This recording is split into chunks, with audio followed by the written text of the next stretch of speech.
할렐루야, 새로운 한 해가 시작되었습니다.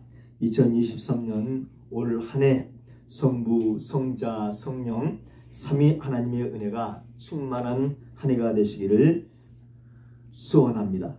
새로운 한 해를 맞이하면서 비록 작심 삼일이라고 할지라도 사람들은 마음을 새롭게 하기 위해서라도 자기 나름대로 행동 강령을 정합니다. 어떤 사람은 운동을 열심히 하기로 마음먹은 사람도 있고, 어떤 사람은 또 공부를 한번 해보기로 마음먹은 사람도 있을 것이고, 어떤 사람은 새로운 사업을 구상해서 열심히 또 시작하기로 마음먹은 사람도 있습니다. 공부하는 학생들은 부족한 부분을 더 잘할 수 있게 계획을 세울 것 같고, 사업하는 사람들은 새로운 사업에 관한 계획을 세울 것이고, 직장을 다니는 사람들은 직장에 해야 될 일들을 계획할 것입니다. 각자마다 자기의 처지와 상황을 고려해서 새로운 계획을 세우고 마음을 집중하려고 결심하는 시기입니다. 그런데 저와 여러분은 하나님의 성도라는 직분을 갖고 있습니다. 새해를 맞이해서 하나님의 성도인 저와 여러분이 어떤 마음으로 하나님 앞에 서 있는 것을 하나님께서는 원하시고 있을까요? 새로운 한 해를 무엇하기로 마음먹고 결심하는 것을 우리 주님은 원하실까요? 예수님은 마태복음 24장 37절에서 노아의 때와 같이 인자의 임함도 그러리라고 말씀하셨습니다. 깨어있지 않고 준비하고 있지 않으면 우리들이 생각하지 않은 때에 예수님께서 재림하셔서 세상을 심판하시게 된다는 것입니다. 주전 약 2458년경 대홍수를 일으켜서 인간의 죄에 대한 심판이 있었을 때에 노아와 노아의 식구들은 구원을 받았습니다.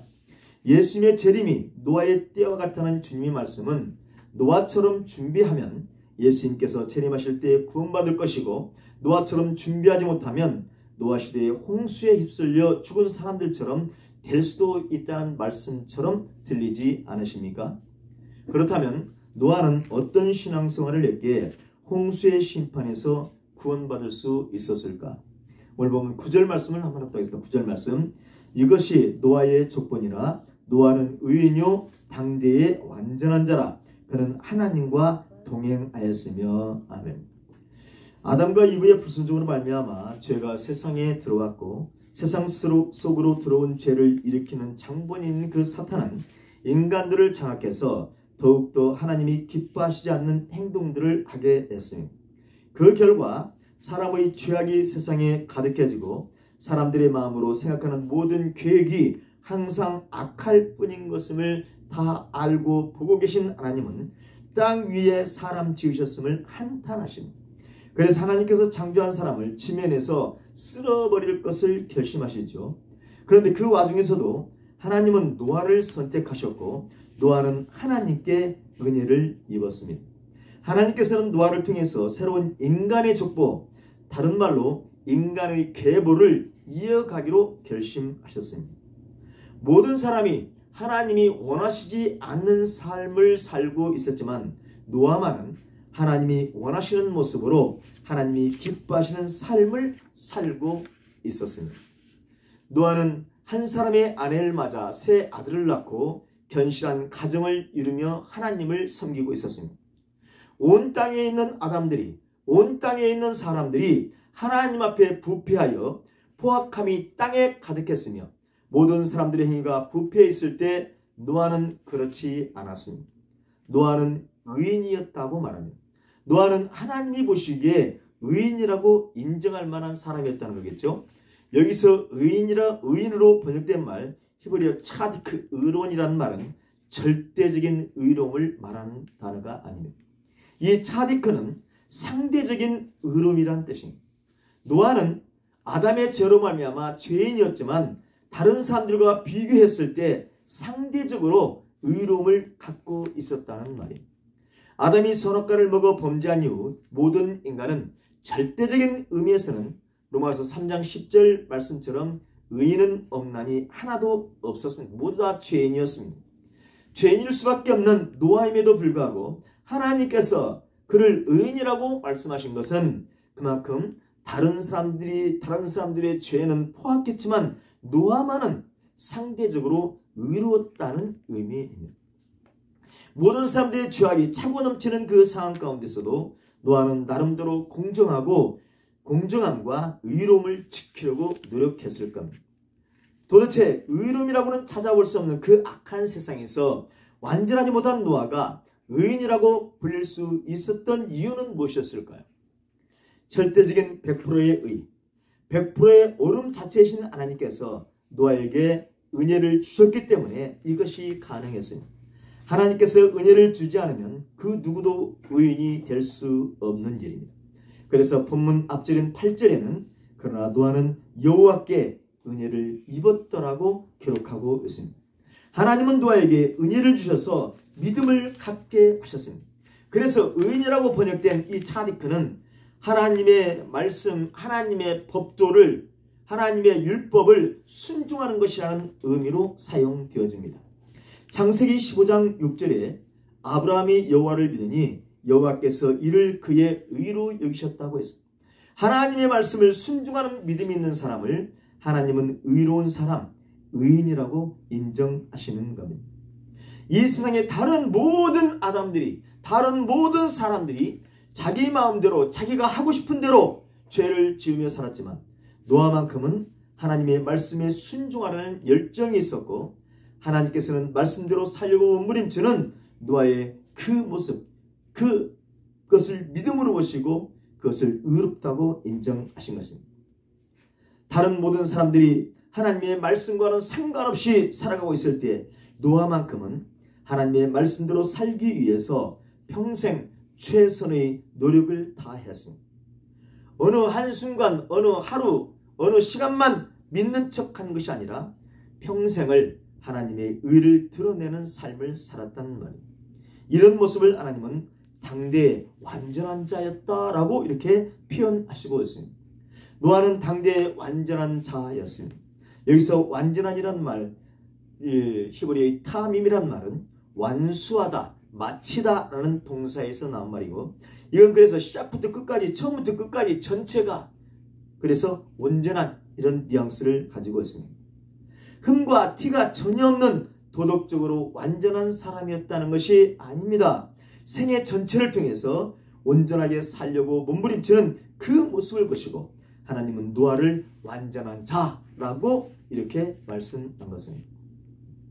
저와 여러분이 비록 죄를 짓고 잘못도 하고 살아가고 있지만 오늘 오직 주님만을 바라보고 반성하고 회개하면서 자신의 삶으로 온전히 하나님께 바치면 노아처럼 완전한 자라고 인정받게 되는 것입니다. 바울 사도는 고린도서 6장 11절에서 너희 중에 이와 같은 자들이 있더니 주 예수 그리스도의 이름과 우리 하나님의 성령 안에서 씻음과 거룩함과 의롭다함을 받았느니라고 말씀했습니다. 너희 중에 이와 같은 자들은 누구를 말합니까? 이전에는 죄인이었던 자들입니다. 이전에는 죄인이었지만 오늘 우리들이 예수님을 믿고 성령 안에서 성결하고 구별된 삶을 살면 하나님은 우리들을 완전한 자라고 여겨주십니다. 우리가 도덕적으로 완전한 삶을 살아서가 아닙니다. 오직 예수 그리스도의 십자가의 의를 믿고 성령 안에 깨어있는 삶의 그 모습을 보시고 우리들을 완전한 자라고 인정해 주시는 것입니다. 이것은 다른 말로 하나님과 동행하는 삶입니다. 에녹은 하나님과 동행하다가 육체가 죽지 않고 하늘에 올라가는 복을 받았는데요. 하나님은 노아도 오늘 하나님과 동행하는 삶을 살고 있다고 지금 인정하시고 있습니다. 여러분, 그런데 아모스 3장 3절에 이런 말씀이 있죠. 두 존재가 뜻이 같지 않은데 어찌 동행하겠으며 라고 했습니다. 두 사람이 두 마음과 생각이 맞지 않으면, 다른 말로 두 존재가 뜻이 맞지 않고서는 동행할 수 없다는 겁니다. 노아가 하나님과 동행할 수 있었던 것은 그의 삶의 기준이 오직 하나님의 뜻이었다는 말입니다. 다른 사람들이 보기에 어리석게 보입니다. 그리고 바보 천치같이 보입니다. 그런다고 할지라도 그것이 하나님의 뜻이면 그대로 사는 거예요. 이렇게 하나님의 뜻대로 하는 것이 하나님과 동행하는 것입니다. 이렇게 우리 하나님과 동행하면 하나님의 보호하심이 있게 되고 이 험악한 세상에서 죄에 오염되지 않고 순수한 믿음의 승리자가 될 수 있을 것입니다. 노아 이외의 다른 사람들의 행위는 부패함이 가득했습니다. 부패함이 가득했다는 말을 직역하면 자신이 자신을 파괴했다는 말. 다시 말하면 무슨 말입니까? 노아 이외의 다른 사람들의 행동의 삶의 모습은 자기 자신이 자신을 파괴하는 행동을 하고 있었다는 말. 하나님의 뜻대로 살지 않고 자기 마음대로 사는 사람들은 자신을 파괴하는 행위를 하고 있는 사람들. 하나님은 자기 마음대로 죄짓고 사는 사람들은 자신을 파괴하는 행위로 보시는 것입니다. 사람들은 하나님을 인정하고 하나님을 경배하는 것보다 세상을 더 좋아하고 육체의 만족만을 위해서 사람들은 살아가고 있었습니다. 하나님이 보시기에 인류는 스스로 하나님과 멀어져 악한 길, 사탄이 원하는 길로 가고 있었습니다. 사람들은 자기의 목적지를 향해서 끊임없이 걸어갑니다. 모든 사람들은 한 걸음 한 걸음 자기의 발로 자기의 목표를 향해서 걸어가고 있습니다. 그런데 그 마지막은 무엇이 기다리고 있습니까? 모든 사람에게 마지막에는 반드시 심판이 기다리고 있습니다. 누구의 심판입니까? 예수 그리스도의 심판입니다. 그 심판의 마지막은 신천신지의 천국과 영원한 불못이 기다리고 있습니다. 부패한 길을 가는 사람의 마지막은 지옥 불못이 있게 됩니다. 하지만 노아의 길을 가는 사람은 신천신지의 천국이 기다리고 있습니다. 하나님께서는 신천신지의 길을 가기 원하는 사람에게는 방주를 준비하라고 명령하셨습니다. 우리 13절을 합독하겠습니다. 13절 하나님이 노아에게 이르시되 모든 혈육 있는 자의 포악함이 땅에 가득하므로 그 끝날이 내 앞에 이르렀으니 내가 그들을 땅과 함께 멸하리라. 아멘. 예수님께서 마태복음 24장 44절에서 이러므로 너희도 준비하고 있으라 생각하지 않은 때에 인자가 오리라고 말씀하신 것과 같이 노아에게도 그 시대의 끝날, 노아 시대의 마지막 심판날이 내 앞에 다가왔으니 방주를 만들어 준비하라고 지금 명령하시고 있습니다. 우리들이 보고 생각하는 시간, 즉 과거, 현재, 미래로 여겨지는 그것을 지금 우리 하나님은 동시에 보고 있습니다. 이것을 다른 말로 말하면 하나님은 시공을 초월하시는 분, 이것을 다른 말로 말하면 전지전능하신 하나님이라고 말할 수 있겠지요. 시공을 초월해서 보시는 하나님께서는 노아 시대의 그 끝에 있는 심판을 지금 보고 계시면서 노아에게 준비하라고 말씀하십니다. 왜 그렇습니까? 그 시대의 죄악이 너무너무 관영해서 하나님 보시기에 용납할 수 없는, 용서할 수 없는 상태가 되었기 때문입니다. 이제 자비가 풍성하시며 오래 참으시는 우리 하나님께서도 더 이상 인간의 죄악을 용납할 수 없는 상태에 이른 것입니다. 성도 여러분, 지금 전 세계는 소위 사람의 권리, 인권을 중요하게 생각하는 사람들, 소위 좌파들이 전 세계를 장악하고 있습니다. 유럽은 이미 벌써 좌파의 손아귀에 들어가서 좌파들이 제일 중요하게 생각하는 인권법이라고 말하지만 오히려 역차별을 일으키는 차별금지법이 통과된 지 오래되어 있습니다. 기독교의 종주국이라고 할 수 있는 미국 역시 인권법이 통과된 지 오래되었고 주별로 이제 이것이 시행하는 법들이 통과되고 있습니다. 동성애자들의 결혼을 인정법이 제정됐을 뿐만 아니라 이제 남성, 여성 외에 제3의 성을 선택하게 할 수 있는 이렇게 하는 등 좌파들에 의해서 미국 전역이 지금 요동치고 있습니다. 대한민국은 아직 차별금지법이 통과되지 않았지만 학생 인권 조례를 만들어서 많은 학생들에게 성평등 교육이라는 미명 아래 학생들의 인권이 아닌 학교 교육을 파괴하고 있고 또한 차별금지법에 역차별할 수 있도록 하는 법을 제정하려고 해서 많은 성도들의 반대에 지금 부딪혀 있습니다. 만약 여러분 한국에서 차별금지법이 통과되면 설교할 때 동성애가 잘못된 것이라고 말할 수 없게 됩니다. 왜요? 그것은 동성애자들을 혐오하는 발언이기 때문에 동성애자들을 차별했다고 해서 처벌받게 될 것입니다. 예수를 믿어야 구원받는다고 전도하면 그 말을 듣는 다른 종교를 믿는 사람들을 차별하는 것이 되기 때문에 처벌받게 될 수 있게 될 것입니다. 그래서 이 차별금지법이 통과되면 극도로 복음 전파가 어려워지게 될 것이고 성경 속에 있는 진리대로 설교하지 못하게 될 거예요. 또 아이들의 성 정체성이 무너져 우리들이 생각하는 도덕이라고 하는 것은 땅에 떨어지고 말 것입니다. 전 세계가 인권을 중시한다는 차별금지법이 통과되고 나서 이미 이런 말도 안 되는 일들이 지금 전 세계에서 벌어지고 있습니다.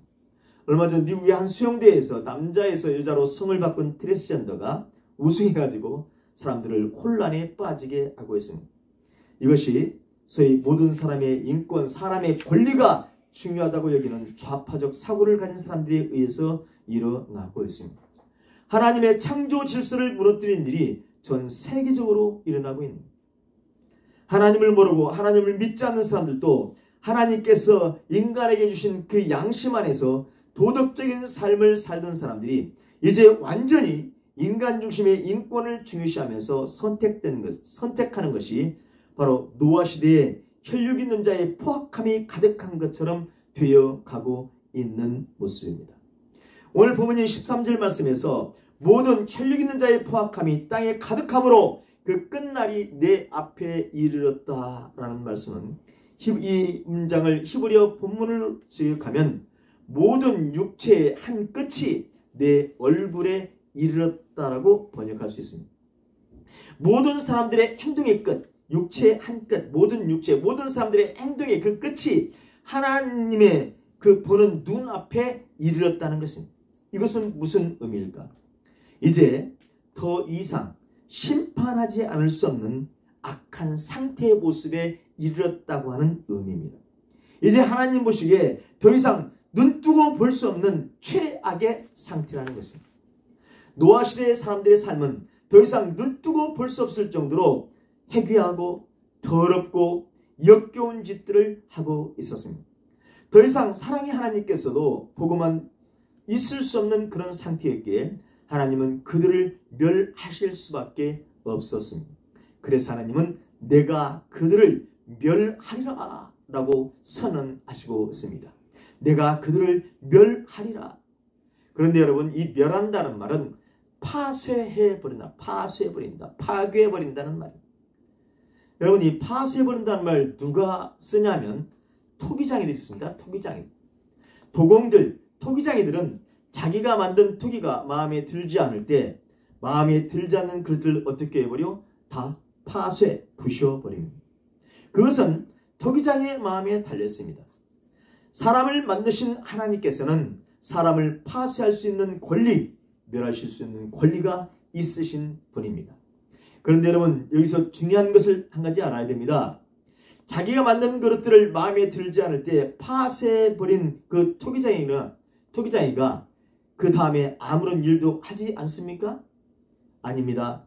토기장이는 마음에 들지 않는 그릇들을 파쇄해버리고 나서는 반드시 어떻게 해요? 새로운 그릇을 다시 빚습니다. 우리 하나님께서 행위가 부패한 모든 사람들을 멸하시려고 하는 것도 그것으로 끝내기 위해서가 아닙니다. 끝을 위해서 그들을 멸하는 것이 아니라 새 창조를 위해서 파쇄하는 것입니다. 하나님의 재창조를 위해서 하는 파쇄를 하나님의 심판이라고 말할 수 있습니다. 다른 말로 말하면 하나님께서 노아 시대의 사람들을 멸하신 것, 파쇄하신 것, 즉 물로 심판하신 것은 하나님의 새 창조의 의지가 담겨있는 행동이었습니다. 이런 의미로 모든 사람을 멸하실 것을 말씀하신 하나님은 대홍수를 통해서 심판하셨습니다. 그런데 여러분, 이런 악인에 대한 심판에는 심판 그 이상의 의미가 있다고 하는 것을 우리는 꼭 기억해야 됩니다. 공의로우신 하나님께서 이 세상의 관영한 죄악들, 눈뜨고는 볼 수 없는 죄악들을 멸절시키기 위해서 홍수로 휩쓸어 버리신 것은 사실입니다. 그러나 이 심판으로 믿음 안에서 살고 있는 노아를 보호하셨고 그 노아를 통하여 하나님은 새로운 세계를 열어가셨습니다. 새로운 계보, 새로운 족보를 이어가십니다. 성도 여러분, 이런 주님의 원리는 이 세상의 마지막 날에 있을 그리스도의 백보자 심판 때에도 마찬가지입니다. 예수님은 세상을 심판하시기 위해서 이 땅에 반드시 재림하실 것입니다. 예수님은 사탄의 악한 세력들을 유황불못에 던지는 형벌에 처하시기 위해서 이 땅에 다시 오십니다. 그러나 재림하신 예수님이 궁극적으로 하실 일은 당신의 자녀들을 구원하시기 위해서입니다. 당신을 구주로 믿는 저와 여러분들을 신천 신지인 새 예루살렘 성을 선물하시기 위해서인 것입니다. 여러분, 이 약속이 있다는 것을 우리가 알기 때문에 오늘 이 약한 세상을 살아가면서 끊임없이 우리가 죄를 지키는 하지만 다시 회개하면서 하나님의 말씀대로 살려고 우리들이 몸부림쳐야 하는 이유가 이것입니다. 히브리서 10장 36절로 38절입니다. 너희에게 인내가 필요함은 너희가 하나님의 뜻을 행한 후에 약속하신 것을 받기 위함이라. 잠시 잠깐 후면 오실 이가 오시리니 지체하지 아니하시리라. 나의 의인은 믿음으로 말미암아 살리라. 또한 뒤로 물러가면 내 마음이 그를 기뻐하지 아니하리라 하셨느니라. 아멘. 비록 저와 여러분들은 죄악된 세상 가운데서 힘들게 살아가고 있지만 끝까지 인내하면서 하나님의 뜻을 행해야 합니다. 이 믿음으로 말미암아 구원을 받게 되는데요. 혹시라도 뒤로 물러가면 예수님이 기뻐하시지 않기 때문에 이 세상을 심판하실 예수님이 오실 때를 인내하면서 오래 참으면서 소망을 가지고 기다려야 하겠습니다. 그러면 여러분, 악의 세력과 악의 자녀들을 불로 심판하실 뿐 아니라 저와 여러분들 하나님의 자녀들 성도들에게는 신천신지를 주시기 위해서 인내하라고 말씀하신 예수님께서 오늘 노아에게는 어떤 명령을 주시는지 보겠습니다. 우리 14절 말씀을 앞으로 하겠습니다. 14절. 너는 고페러 나무로 너를 위하여 방주를 만들되 그 안에 칸들을 막고 역청을 그 안팎에 칠하라. 아멘. 이것은 우리가 잘 알고 있는 노아가 만들게 되는 노아의 방주의 이제 모습이죠. 이 노아의 방주에 대해서는 여러분 많은 설교도 들었을 것이고 많은 정보가 있기 때문에 잘 알고 계시리라고 생각됩니다. 그런데 하나님은 이 방주를 만드는 노아에게 말씀하실 때 뭐라고 말씀하시냐면 노아, 너 자신을 위해서 만들어야 한다라고 말씀하십니다. 누구를 위해서 만들라고요? 노아, 너 자신을 위해서 만들어라. 여러분, 이 말씀에 의하면 방주를 너가 제대로 만들지 않으면 대홍수가 일어났을 때에 파괴되어 노아, 너도 죽을 수 있다는 것을 의미하는 것은 아닐까요? 어쨌든 하나님께서는 노아에게 방주를 만드는데 가장 적합한 나무 재료까지 지적해 주시면서 대홍수 심판을 대비하게 하시는 긍휼을 베풀어 주셨습니다. 그런데 방주의 재료로 지명해 주신 이 나무의 이름이 뭡니까? 고페르 나무라고 적겠습니다. 고페르. 이 고페르 나무는 성경에서 단 한 번만 여기서 나오기 때문에 성경학자들도 이 나무의 종류가 정확히 무엇인지 잘 모른다고 말합니다.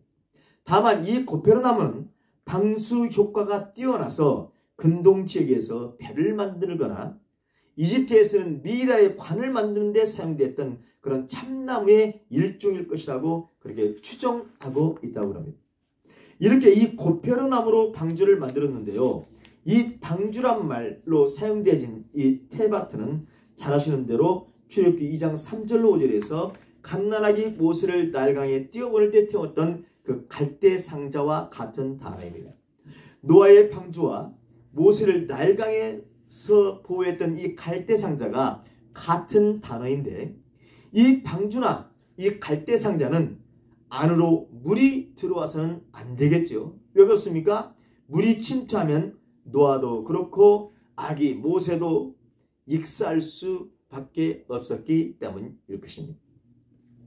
그러므로 고페르 나무는 방수 효과가 뛰어난 나무라고 생각하는 것이 타당하겠습니다. 그런데 여러분, 지금 이 세상을 살고 있는 구원받은 성도들이 사탄의 공격에 살아남기 위해서는 어떤 방주가 필요합니까?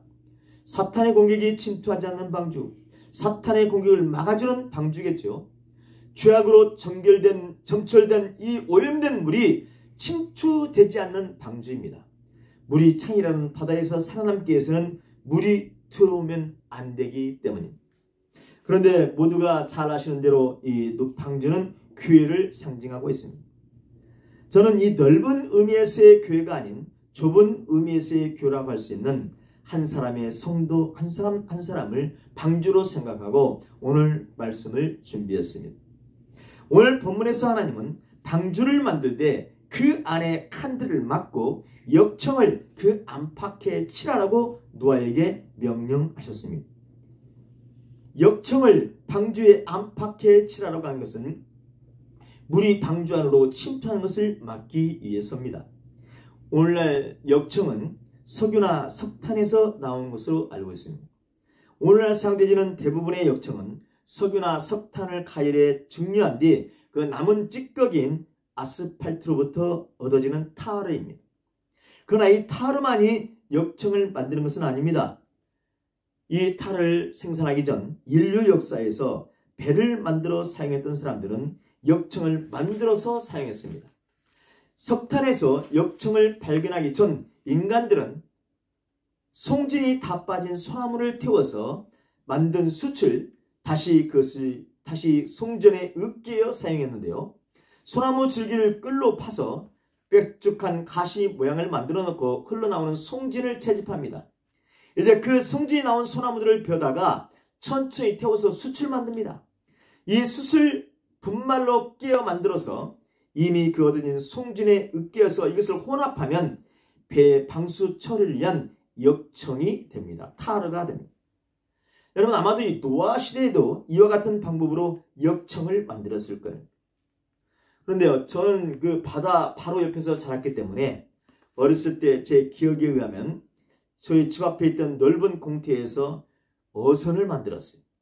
그런데 그때 만들어진 배의 안팎에는 시커먼 물질들을 발라놓았던 것을 본 기억이 어렴풋이 있습니다. 바로 그것이 타르로 만든 역청인지 송진으로 만든 역청인지는 알 수 없지만 방수를 위해서 나무에 발라놓은 것만은 분명했습니다. 이 말하니까 그때 맡았던 그 이상야릇하고 기분 나쁜 냄새가 그냥 제 코에서 이렇게 떠오르는 것 같습니다. 어쨌든 역청은 방수를 목적으로 방수의 안팎에 바르라고 하나님께서는 명령하셨고 노아는 어떻게 했습니까? 그대로 순종했습니다.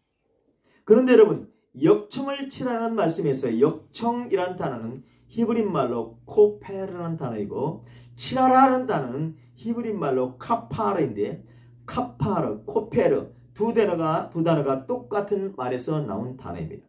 그래서 역청을 칠하라는 말씀은 칠할 것으로 칠하다, 덮을 것으로 덮으라 라고 말할 수 있습니다. 왜냐하면 이 칠하라는 말은 속죄하다, 용서하다라는 의미로 사용되지고 그래서 키프루, 욤 키프루, 속죄의 날 욤 키프라고 얘기하죠. 똑같은 다 말들입니다. 출애굽기 30장 10절에 아론이 1년에 한 번씩 이 향단불을 위하여 속죄하되 속죄제의 피로 1년에 한 번씩 대대로 속죄할지니라. 이 제단은 여호와께 지극히 거룩하니라는 말씀에서 칠하라는 단어를 여기서는 속죄하다는 의미로 사하다는 의미로 사용하고 있습니다. 역대하 30장 18절에서는 선하신 여호와여 사옵소서, 이 사옵소서라는 단어가 바로 이 똑같은 단어를 칠하라는 단어를 사용하고 있습니다.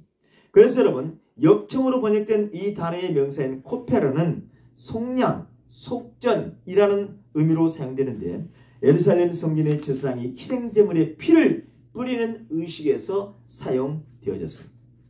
노아가 만든 방주에는 안과 바깥을 역청으로 철저하게 칠하였습니다. 이 말을 역청을 속량으로 칠하라를 속죄하라로 번역하면 이것은 속량으로 안과 밖을 속죄하라는 의미로 볼 수 있습니다. 그러면 여러분 먼저 역청이라는 말로 대체되는 이 속량이라는 의미가 무엇입니까? 물론 잘 아시겠지만 구약시대의 속량, 속전은 동물들이었습니다. 하나님의 택한 백성들인 이스라엘 백성들이 죄의 용서함을 받기 위해서 소나 양이나 염소나 비둘기 같은 것들로 제사 지내야했죠. 구약시대의 속량을 위한 모든 제사는 예수님에 의해서 끝이 났습니다. 인간의 몸을 입으신 예수님께서 갈보리 십자가 위에서 단 한 번의 제사를 드리심으로 완성되어졌습니다. 이제 모든 사람의 죄를 대신해서 십자가에 흘리신 어린 양의 보혈로 말미암아 이것을 믿는 사람은 다시 속량을 위해서 동물을 잡아 피를 흘리며 제사를 드릴 필요가 없게 되었습니다. 시편 49편 7절로 8절에 아무도 자기의 형제를 구원하지 못하며 그를 위한 속전을 하나님께 바치지도 못할 것은 그들의 생명을 속량하는 값이 너무 엄청나서 영원히 마련하지 못할 것입니다라고 사람들 스스로는 속량할 수 없었음을 고백하고 있습니다. 하지만 우리 하나님께서는 제2위 여호와 하나님을 이 세상에 보내셔서 사람의 몸을 입히시고 십자가에서 피 흘리고 죽게 하시는 방법으로 모든 사람을 속량하셨습니다. 이것을 사도 바울은 에베소 3장 4절에서 그리스도의 신비라고 표현하고 있습니다.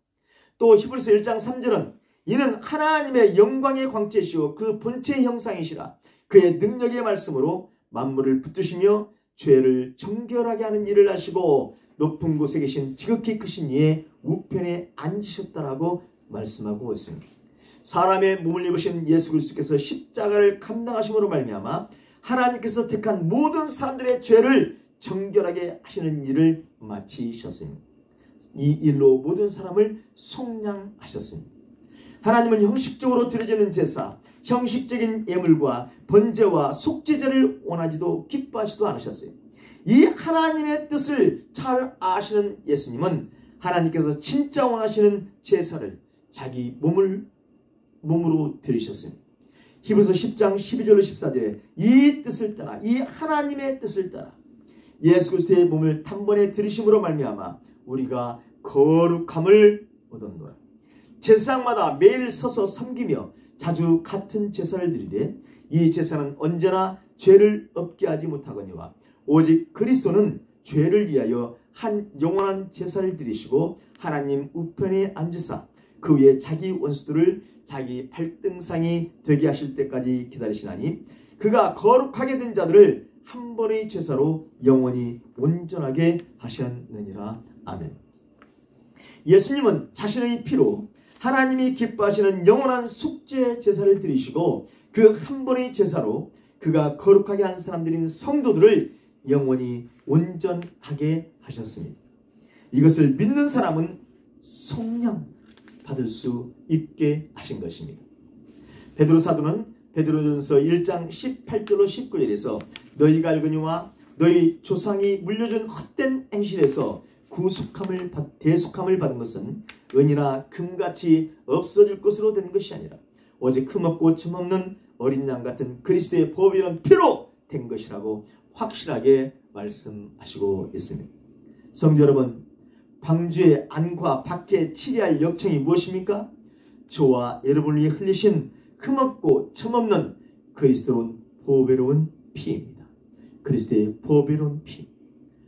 이렇게 말하면 아니 그러면 목사님 어떻게 주님의 그리스도의 그 피를 바를 수 있단 말이에요? 라고 이렇게 질문하는 사람이 있을 수 있습니다. 그러면 여러분 그리스도의 보배로운 피는 무엇을 말하는 것입니까? 예수님은 마태복음 26장 28절에서 이것은 죄사함을 얻게 하려고 많은 사람을 위하여 흘리는 바 나의 피 곧 언약의 피라고 말씀하셨습니다. 그리스도의 흘리신 피는 바로 언약의 피입니다. 예수님께서 행하신 이 언약을 믿는 것입니다. 어떤 언약입니까? 예수님이 십자가에서 흘리신 피로 말미암아 저와 여러분의 모든 죄를 용서받고 구원하신다는 언약입니다. 이 언약, 이 약속을 믿고 고백하면서 자기가 믿는 예수님의 말씀을 삶으로 살아내는 것이 방주의 안과밖에 역청을 칠하는 것입니다. 이 역청을 칠하지 않으면 우리는 죄로 오염된 물의 침투로 말미암아 익사하거나 침몰될 수밖에 없습니다. 성도 여러분, 지금은 예수님께서 말세에 징조라고 말씀하셨던 일들이 너무나도 우리 주변에 많이 세상에서 일어나고 있습니다. 지진, 기근, 전염병, 곳곳에서의 전쟁, 기상이변, 성도들의 사랑은 식어가고 이곳저곳에 자칭 예수가 넘쳐나고 이제는 거의 복음이 전해지지 않는 곳이 없을 정도로 이제 복음은 다 거의 전해지고 있고 금방이라도 주님이 재림하실 것 같은 징조들이 세계 곳곳에서 일어나고 있습니다.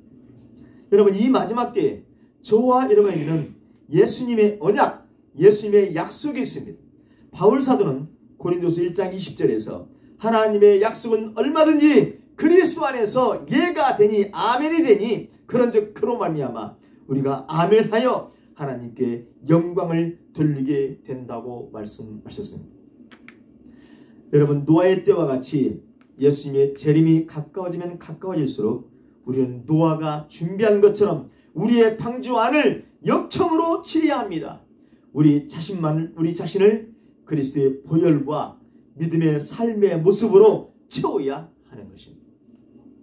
십자가 위에서 피 흘려 죽으심으로 저와 여러분을 속량하신 그 예수님의 십자가 사역과 생명의 말씀들을 아멘하고 믿으심으로 말미암아 하나님께 영광을 돌리는 삶을 살아내셔서 우리 주님께서 재림하실 때에 신천신주로 모두 입성하시는 모두 되시길 예수님의 이름으로 축원합니다. 축원합니다. 기도하겠습니다. 하나님 아버지, 저희들을 구속하셔서 생명의 삶을 살도록 허락하심을 감사합니다. 이제 조금의 오염된 물도 들어오지 않도록 우리 자신을 역청으로 칠하게 하여 주옵소서. 우리 자신을 주님의 십자가 보험과 생명의 말씀으로 덧칠하게 하여 주옵소서. 온전히 성령 안에서 항상 기도하며 깨어 있을 수 있도록 허락하여 주시옵소서. 예수 그리스도의 이름으로 기도하옵나이다. 아멘.